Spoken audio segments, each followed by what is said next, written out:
Hello friends आज हम बात करने वाले हैं फ्रेंड्स। आप अपने फ़ोन में ब्लूटूथ कैसे कनेक्ट कर सकते हैं फ्रेंड्स इसके लिए फ्रेंड्स आपको अपने फ़ोन की सेटिंग में आना होगा फ्रेंड्स। इस तरह सेटिंग में आना है फ्रेंड्स। सेटिंग में आने के बाद फ्रेंड्स आपको आना है ब्लूटूथ पे फ्रेंड्स। देख सकते हैं सर फ्रेंड्स, इस तरह ऊपर करेंगे फ्रेंड्स, देख सकते हैं ये रहा फ्रेंड्स। आइए फ्रेंड्स, इस तरह देखते हैं इस तरह आना है फ्रेंड्स। फ्रेंड्स आपको अपने ब्लूटूथ को लेना है इस तरह।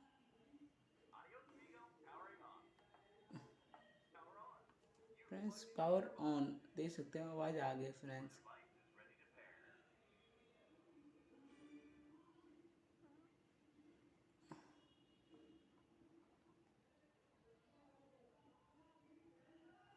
ये आगे भूत होगा फ्रेंड्स।